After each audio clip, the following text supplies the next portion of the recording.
నమస్తే, welcome to 4 sides TV. ఇక బులెటిన్లోకి వెళ్తే అనకాపల్లి జిల్లాలో వాలంటీర్లు నేడు నిరసన ర్యాలీ నిర్వహించారు. స్థానిక సిపిఎం కార్యాలయం నుండి 4 రోడ్లు నెహ్రూ చౌక్ జంక్షన్ వరకు వాలంటీర్లు నిరసన ర్యాలీ సిఐటియు ఆధ్వర్యంలో నిర్వహించారు. ఈ కార్యక్రమంలో ఏపీ గ్రామ వార్డు వాలంటీరీ ప్రధాన కార్యదర్శి దీప్తి మరియు సిఐటియు అనకాపల్లి జిల్లా కోశాధికారి శ్రీనివాసరావు మాట్లాడుతూ గత వైసీపీ పాలనలో జగన్మోహన్ రెడ్డి సుమారు 2.60 వేల మంది వాలంటీర్లను నియమించి 5,000 రూపాయల వేతనం చెల్లించారని అన్నారు. వాలంటీర్లు తక్షణమే విధుల్లోకి తీసుకుని బాకీ పడ్డ 4 నెలల బకాయిలు చెల్లించి 10,000 రూపాయల వేతనం కల్పించాలని కోరారు. లేని ఎడల రాష్ట్రంలో వాలంటీర్లు ప్రజా సంఘాలను కలుపుకొని ఉద్యమం చేపడతామని హెచ్చరించారు.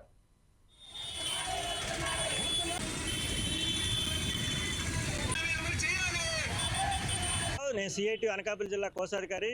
ఈరోజు వాలంటీర్ వ్యవస్థను కొనసాగించాలని, వాలంటీర్లకి కూటమి ప్రభుత్వం ఇచ్చిన హామీని అమలు చేయాలని చెప్పి అనకాపల్లి జిల్లా వ్యాప్తంగా ఉండే వాలంటీర్లందరూ కూడా ఈ నిరసన కార్యక్రమం నిర్వహిస్తున్నాం. ప్రభుత్వాన్ని మేము ఒకటే అడుగుతున్నాం, అయ్యా చంద్రబాబు నాయుడు గారు, ఎన్నికల ముందు వాలంటీర్లు కొనసాగిస్తాం, 10,000 రూపాయలు జీతం ఇస్తాం, గత ప్రభుత్వం కంటే బాగా చూసుకుంటాం అని చెప్పిన మీరు మరి ఎన్నికల తర్వాత నేటికి కూడా వాలంటీర్ వ్యవస్థ మీద ఎందుకు మీ కనికరం కనిపించట్లేదన్నది మేము అడుగుతున్నాం. ఈ ప్రభుత్వం కనీసంగా ఇప్పటివరకు ఒక్క నోటిఫికేషన్ అయినా సరే రాష్ట్రంలో ఉండే నిరుద్యోగులను ఆదుకుంటామని చెప్పే ఒక్క నోటిఫికేషన్ కానీ ఒక్క ప్రకటన కానీ ఈరోజు ఇచ్చిన డిఎస్సిని కూడా ఇవ్వలేదు. మరి ఈరోజు లక్షలాది మంది రాష్ట్రంలో వాలంటీర్లుగా పనిచేసి ప్రభుత్వానికి ప్రజలకి సేవలు అందించి వాళ్ళందరూ కూడా రోడ్డున పడితే వాళ్ళని ఆదుకోవడం కోసం ఎందుకు మీరు ప్రకటన చేయట్లేదు అని చెప్పేసి ఈరోజు మేము సిఐటియు అడుగుతున్నాం. అంతేకాదు ఈరోజు మీరు వచ్చిన తర్వాత ఉద్యోగాలు, ఈరోజు వాలంటీర్లు ఉద్యోగాలే కాదు, ఈరోజు మద్యం షాప్లో పనిచేసిన వాళ్ళందరినీ కూడా రోడ్డును పడేశారు. అలాగే ఇసుక డిపోల్లో పనిచేసిన వాళ్ళందరినీ కూడా రోడ్డు పడేశారు. అంటే మీరు ఉన్న ఉద్యోగాలు తీసేయడానికి అధికారంలోకి వచ్చారా, లేదంటే అదనంగా ఉద్యోగాలు ఇవ్వడానికి అధికారంకి వచ్చారా అన్నది మేము ఈ కూటమి ప్రభుత్వాన్ని చంద్రబాబు నాయుడు గారిని అడుగుతున్నాం. దీప్తి, ఏపీ ప్రజాగ్రామ వార్డు వాలంటీర్ అసోసియేషన్ ప్రధాన కార్యదర్శిని, అలాగే సిఐటియు అనుబంధంతో స్టేట్ జనరల్ సెక్రటరీని. అయితే గత 5 సంవత్సరాలుగా అంటే జగన్ గారి ప్రభుత్వం వచ్చిన దగ్గర నుంచి మేము వాలంటీర్స్గా పనిచేస్తున్నాం. అప్పుడు జగన్ గారు 2,60,000 మంది వాలంటీర్ని ఒకేసారి ప్రభుత్వం రాగానే మమ్మల్ని తీసుకున్నారు. ఆ రోజు నుంచి ఆ ప్రభుత్వం ఉన్న 5 సంవత్సరాలు మేము చేయని వర్క్ అంటూ ఏమీ లేదండి. కరోనా వచ్చిన దగ్గర నుంచి, లేకపోతే పెన్షన్ల విషయం అవనివ్వండి, సర్టిఫికేట్ల విషయం అవనివ్వండి, ఏదైనా సరే మేము ముందుకు వచ్చి మేమే దగ్గరుండి ప్రతి ఇళ్లకు చేర్చాం. ఆ రోజు నుంచి ఈ 5 సంవత్సరాలు ప్రభుత్వం ఉన్నంత వరకు కూడా. కానీ ఈ రోజు మా వాలంటీర్ వ్యవస్థ అనేది మనుగడ లేకుండా పోయిందండి. కూటమి ప్రభుత్వం వచ్చాక వీళ్ళు ఏమన్నారంటే, మీకు ప్రభుత్వం వచ్చాక మీకు 10,000 ఇస్తాము, అలాగే ఉద్యోగ భద్రత ఇస్తాము అని మాకు ఎన్నికల సమయంలో హామీలు ఇచ్చారండి. కానీ ఒక్క హామీని కూడా వాళ్ళు నిలబెట్టుకోలేకపోయారు. అంటే ఇప్పుడు ఈ ప్రభుత్వమే కాదు, హామీలు నమ్మి మేము నెక్స్ట్ ఎవరికి వేసినా ఇంకా ఏ ప్రభుత్వం కూడా ఇదే చేస్తుంది మాకు. అలాగే ఇప్పుడు ఏమంటున్నారు, రెన్యువల్ లేదు, గత 2023 ఆగస్టు నుంచి మీ వాలంటీర్స్కి రెన్యువల్ లేదు, అందుకే మిమ్మల్ని మేము తీసేస్తున్నాము అన్నారు. మరి 2023 నుంచి రెన్యువల్ లేదు, ఓకేనండి. ఆ విషయం మీకు తెలియదా అండి? కొత్త ప్రభుత్వం వచ్చాక ఎవరికి తెలియలేదా? 2023 నుంచి 2024 వరకు మాకు జీతాలు ఎలా పడ్డాయి? అసలు జీతాలు ఇచ్చారు, ఓకే. మరి అప్పుడంటే వాళ్ళకి తెలియదు. 2024లో ఎలక్షన్ టైంలో మన వైసీపీ ప్రభుత్వం అనేది పక్కకుంది. అప్పుడు 2 నెలలు ఎలక్షన్ కమిషనర్ మా వాలంటీర్ వ్యవస్థను చూసుకున్నారు. మరి అప్పుడు ఎలక్షన్ కమిషనర్ వారికి తెలియదండి రెన్యువల్ లేదు, జీతాలు వేయకూడదు అన్న విషయం.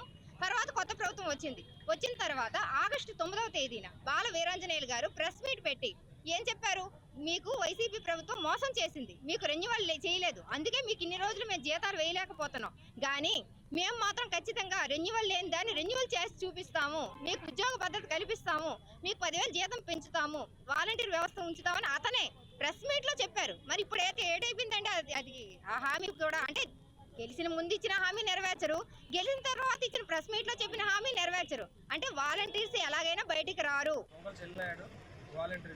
గత 5 సంవత్సరాలుగా వాలంటీర్గా పనిచేసాం. ఎన్నో కష్టాలకు పడ్డాము. 5,000 రూపాయలతో సేవ చేసాము. కరోనా టైంలో కూడా ఎవ్వరూ బయటకు రాకపోయినా మా యొక్క వాలంటీర్స్ అందరూ కూడా స్టేట్ మొత్తంగా ప్రాణాలకు తగ్గించి ప్రతి ఒక్కరికి మెడిసిన్ ఇవ్వడం కానీ, కాయగూరలు ఇవ్వడం కానీ, ప్రతి దాంట్లో కూడా మా వాలంటీర్లు అన్ని విధాలుగా కృషి చేశారు. కానీ ఎలక్షన్ టైం వచ్చినప్పుడు గౌరవనీయులు నారా చంద్రబాబు నాయుడు గారు ఉగాది రోజున చాలా మన తెలుగు రాష్ట్రాల్లో ఒక ముఖ్యమైన దినం అది. ఆ రోజు ప్రకటించారు, మీ ఉద్యోగాలు పోవు, మీకు 5,000 కాదు 10,000 రూపాయలు ఇస్తానని చెప్పారు. సరే, కూటమి ప్రభుత్వం గెలిచిన తర్వాత వాలంటీర్లందరినీ అలా నీలగారు పెట్టేసి ఇదిగో అదే రేపేస్తాము, మీ చదువులు అన్నీ చేస్తున్నాము, మీ ఎంతవరకు చదివారు, పీజీ చదివారు, డిగ్రీ చదివారు, ఇంటర్మీడియట్ చదివారు, 10th క్లాస్ వరకు చదివారని చెప్పారు. అలా కాలయాపన చేస్తూ దాల వీరాంజనేయ గారు మంత్రి గారికి కూడా మీ ఉద్యోగాలు ఎక్కడికి బాగు వేస్తామని చెప్పారు. మొన్న శాసనసభలో జీవో లేదు, ఎలాగొన్నారు మీ వాలంటీర్లు అందరూ లేరు అని చెప్పడం సమంజసం కాదు. మీరు అనకాపల్లి జిల్లా పరవాడ జవహర్లాల్ నెహ్రూ ఫార్మా సిటీలో మరో ప్రమాదం చోటు చేసుకుంది. టాగు ఫార్మా కంపెనీలో మంగళవారం అర్ధరాత్రి విష వాయువులు లీక్ అవ్వడంతో 8 మంది కార్మికులు అస్వస్థతకు గురయ్యారు. దీంతో అప్రమత్తమైన తోటి కార్మికులు బాధితుల్ని దగ్గరలోని ఆసుపత్రికి తరలించారు. వీరిలో 2 పరిస్థితి విషమంగా ఉన్నట్లు సమాచారం.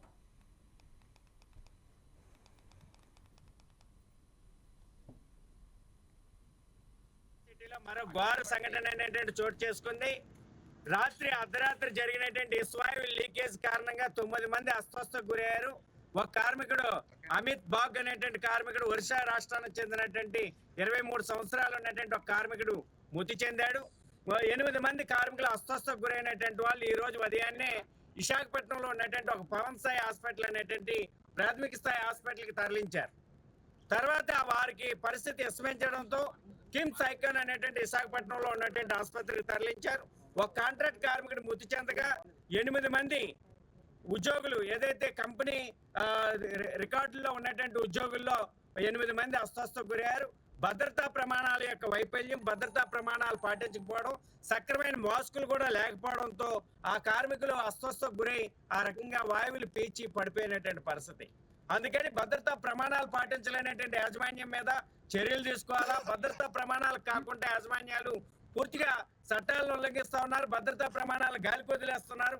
భద్రతా కార్మికుల యొక్క రక్షణ సంక్షేమాన్ని పూర్తిగా యాజమాన్యాలు గాలికి వదిలేయడం వల్ల ఈ రకమైనటువంటి పరిస్థితి. ఎంత నిర్లక్ష్యం అంటే రాత్రి జరిగితే మరుసటి రోజు సాయంత్రం 5 గంటల వరకు కూడా కార్మికులకు కానీ కార్మిక కుటుంబాలకు కానీ ఇటు ప్రభుత్వ అధికార యంత్రాంగానికి కానీ కబురు తెలియలేనటువంటి పరిస్థితి.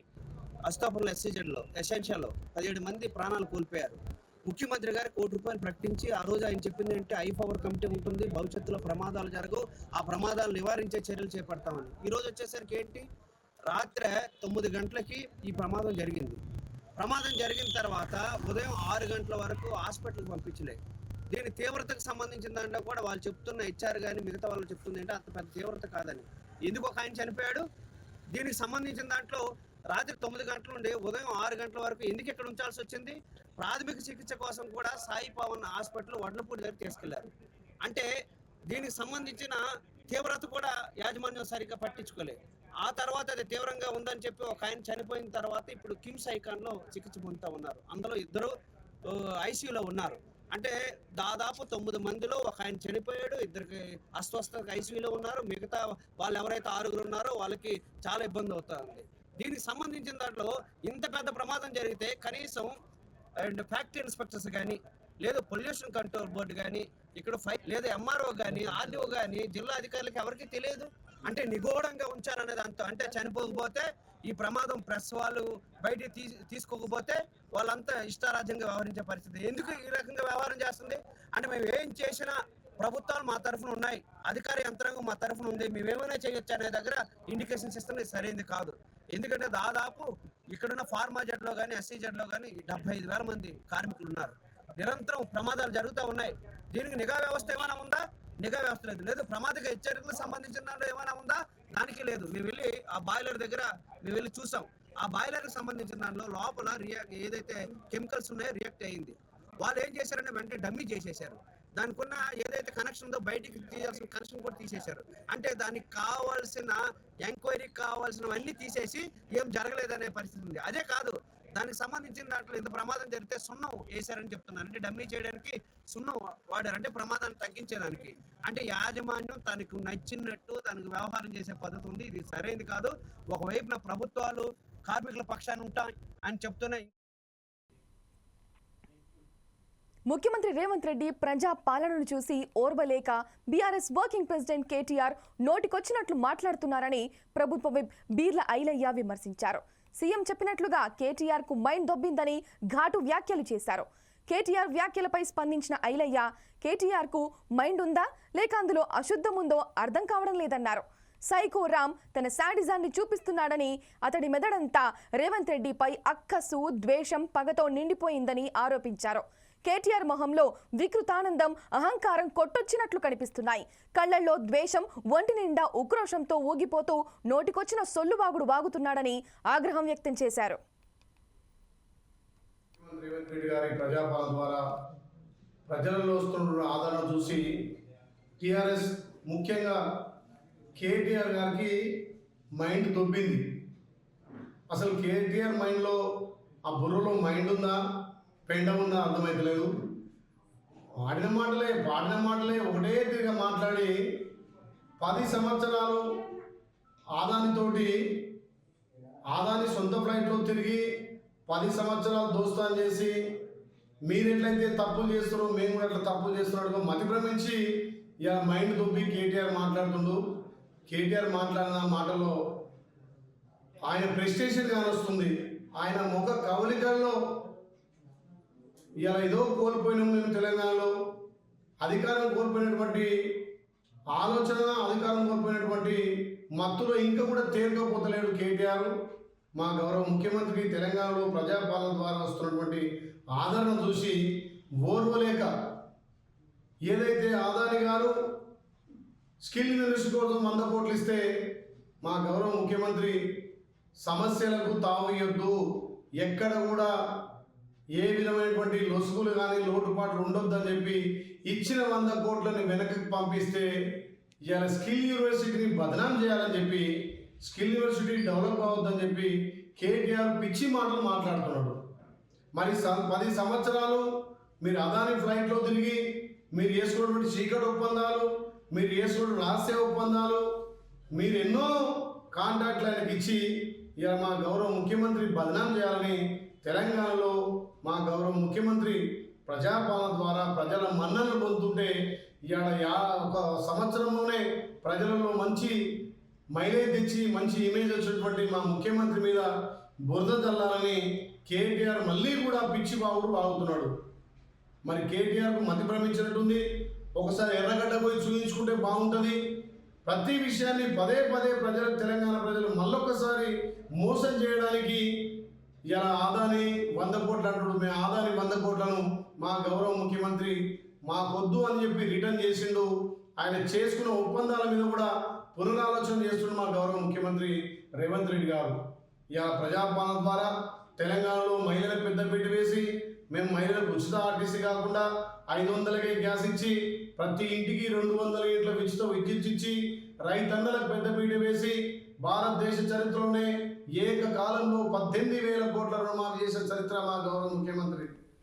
ఇవాళ మా రాహుల్ గాంధీ గారు, భావి ప్రధాని గారు ఒక మాట అంటే మా గౌరవ ముఖ్యమంత్రి శిలాశాసనంగా గాంధీ అంటే, గాంధీ కుటుంబం అంటే త్యాగాల కుటుంబం, గాంధీ కుటుంబం అంటే మాట ఇస్తే మాట మీద నిలబడే కుటుంబం. రాహుల్ గాంధీ కాకినాడ జిల్లా ప్రముఖ పుణ్యక్షేత్రం అన్నవరం శ్రీ వీర వెంకట సత్యనారాయణ స్వామివారి దేవస్థానం ఈవోగా వేండ్ర త్రినాథరావు బుధవారం బాధ్యతలు స్వీకరించారు. పాత ఈవో కె రామచంద్ర మోహన్కి వీడ్కోలు పలికి కొత్త ఈవో వేండ్ర త్రినాథరావుకి దేవస్థానం సిబ్బంది ఘనంగా స్వాగతం పలికారు. అర్చకులు, వేద పండితులు వేద ఆశీర్వచనం అందించారు.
ఖమ్మం మున్సిపల్ కార్పొరేషన్ కార్యాలయం ఎదుట సెప్టిక్ ట్యాంక్ కార్మికులు ధర్నా నిర్వహించారు. ఖమ్మం మున్సిపల్ కార్పొరేషన్ పరిధిలోని 17 సెప్టిక్ ట్యాంక్ వాహనాలతో కార్మికులు ధర్నా చేశారు. 3 నెలల క్రితం వచ్చిన వరదల్లో మునిగిన ఎస్ఎఫ్టీ ట్యాంక్ వరదలు వచ్చిన నాటి నుండి వ్యర్థాలను డంప్ చేసేందుకు ఇబ్బంది పడుతున్నామని ఆవేదన వ్యక్తం చేశారు. తమ గోడును అధికారులకు విన్నవించుకున్నా పట్టించుకోవడం లేదని కార్మికులు తమ గోడును వెళ్లబుచ్చుకున్నారు. సెప్టిక్ వ్యర్థాలను డంప్ చేసేందుకు సిటీకి నలుమూలలా 20 కిలోమీటర్లు వెళ్లినా డంప్ చేయనివ్వడం లేదని ఆవేదన వ్యక్తం చేశారు.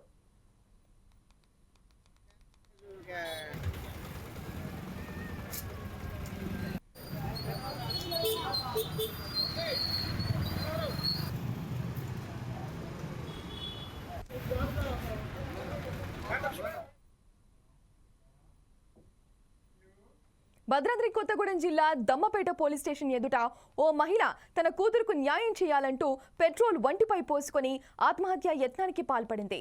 దమ్మపేటకు చెందిన ఫాతిమా అనే మహిళకు కొత్తగూడెంకు చెందిన అజ్మత్తో 10 ఏళ్ల కిందట వివాహం జరిగింది. నెల రోజుల కిందట కుటుంబ మనస్పర్ధల కారణంగా ఫాతిమా దమ్మపేటలోని పుట్టింటికి చేరింది. ఫాతిమా తనకు న్యాయం చేయాలని కోరుతూ దమ్మపేట పోలీస్ స్టేషన్లో అత్తవారింటిపై ఫిర్యాదు చేసి నెల రోజులుగా తిరుగుతున్న దమ్మపేట పోలీసులు పట్టించుకోవడం లేదంటూ ఆగ్రహం వ్యక్తం చేస్తూ పోలీస్ స్టేషన్ ఎదుట ఫాతిమా తల్లి మైబూ నిరసన తెలియజేస్తూ తన వంటిపై పెట్రోల్ పోసుకొని ఆత్మహత్య యత్నానికి ప్రయత్నించింది. ఇదిలా ఉండగా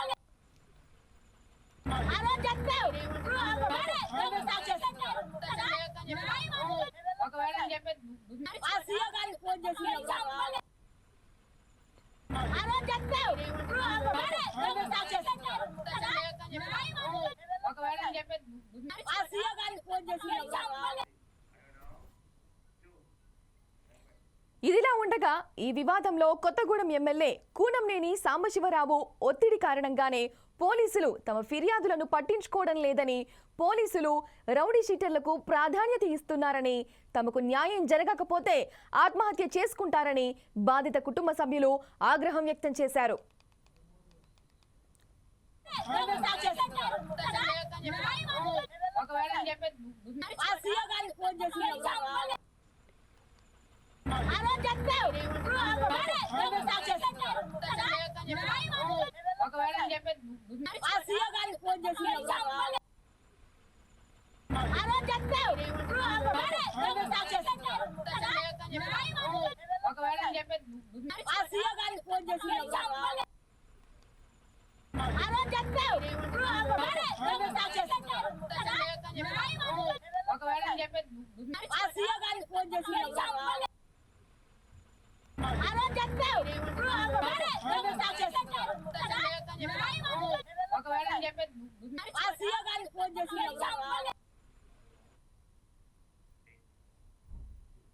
ఉమ్మడి మహబూబ్ నగర్ జిల్లా సీఎం రేవంత్ రెడ్డి ఇలాకాలో మరోసారి ఫుడ్ పాయిజన్ కలకలం రేపుతుంది.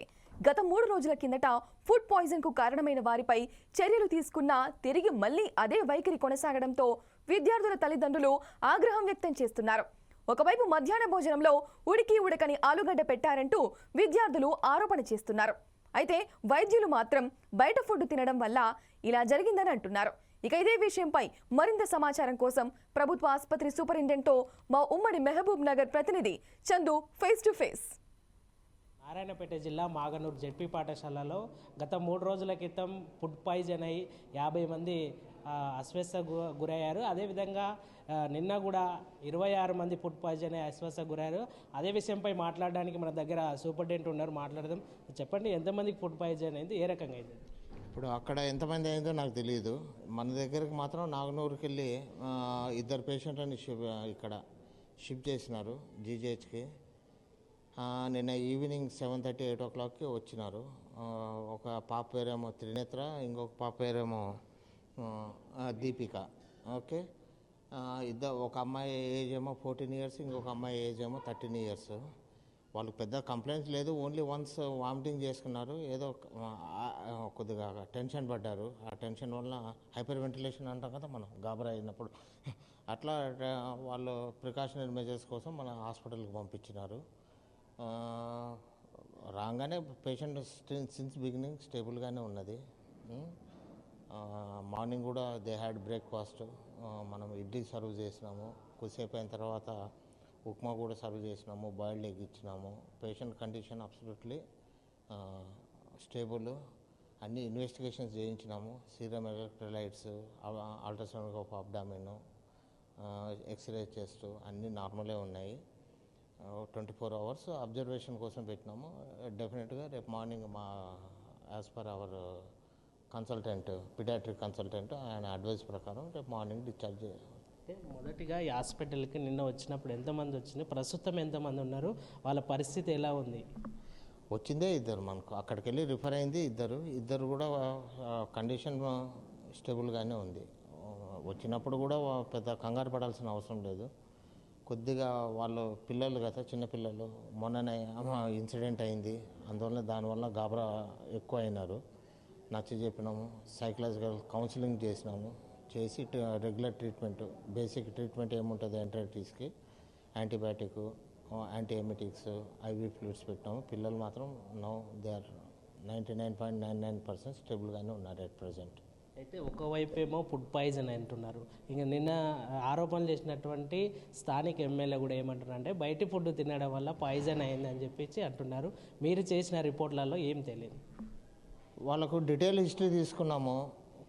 ఫుడ్ కంటే ముందర వాళ్ళు ఏదో కురుకురేలు, ఏదో బేకరీ ఐటమ్స్ తిన్నాం సార్, ఇది మాత్రం వాళ్ళు మాకు కూడా రివీల్ చేసినారు. అయితే ముఖ్యంగా గతంలో అంటే 3 రోజుల కిందట కూడా హాస్పిటల్కి వచ్చారు. 3 రోజుల కిందట అయినటువంటి సిచ్యువేషన్ ఇప్పుడు వచ్చిన ఇద్దరు పిల్లలు కూడా వచ్చారు. సేమ్ సిచ్యువేషన్ ఉందా? అక్కడ ఉన్నటువంటి అధికారులు కాబట్టి అక్కడ ఉన్నటువంటి సిబ్బందిని ఇప్పుడు నేనైతే స్పాట్లో లేను, నెంబర్ 1. నెంబర్ 2 వచ్చిన రిపోర్ట్స్ వాట్సాప్ మీడియాలో కానీ పేపర్ మీడియా ఇవన్నీ మేము కూడా రెగ్యులర్గా ఫాలో అవుతాము. ఇప్పుడు పిల్లలకు సర్వ్ చేసే ముందరనే అక్కడ లోకల్ అథారిటీస్ ఉంటారు కదా, హెడ్ మాస్టరు, డిఓ, ఆర్డిఓ, వీళ్ళు ఉన్నారు, అందరు కలిసే భోజనం చేసినారంట నాకు తెలిసినంత వరకు. వాళ్ళకి రాంది వీళ్ళకి వచ్చిందంటే something we have to think different way, not because of వీళ్ళు సప్లై చేసిన డైట్. రెండవది ఆ సేమ్ డైట్ 400 మందికి ఇచ్చినారంట. 400 మందిలో ఓన్లీ 25 స్టూడెంట్స్కి వచ్చిందని మీడియా రిపోర్టు ప్రకారం మాట్లాడుతున్నాను. 25 స్టూడెంట్స్కి వచ్చింది, ఎందుకు వచ్చింది అనేది చూసుకోవాలి, అంతేగాని వాళ్ళు సప్లై చేసిన ఫుడ్ వలన వచ్చిందంటే వస్తే అందరికీ రావాలి కదా. ఇప్పుడు మనం పెళ్ళికి పోతాము, ఫుడ్ పాయిజనింగ్ ఏంటంటే అందరూ ఆడ భోజనం చేసిన వాళ్ళు అందరికీ లూజ్ మోషన్స్, వామిటింగ్స్ వస్తాయి. కానీ ఇక్కడ ఆ సిచ్యువేషన్ అట్లా కాదు. అవుట్ ఆఫ్ 400 మందిలో ఓన్లీ 25 మెంబర్స్కి వచ్చింది. ఎందుకు వచ్చింది? వేరే కారణాలు ఉంటాయి. సో ఇది మొత్తానికి ఏదైతే మొత్తం కూడా అక్కడ పాఠశాలలో ఉన్నటువంటి విద్యార్థులు కూడా అందరు కూడా మధ్యాహ్న భోజనం అయితే తిన్నారు. తిన్న తర్వాత కేవలం ఇద్దరికి మాత్రమే ఇది ఉంది కాబట్టి బయట ఏదైతే బేకరీలో తిన్న పదార్థాలలో ఫుడ్ పాయిజన్ కావచ్చు, అది ఏది ఏమైనప్పటికీ. ఇవే బులెటిన్ అప్డేట్స్ చూస్తూనే ఉండండి 4 Sides TV.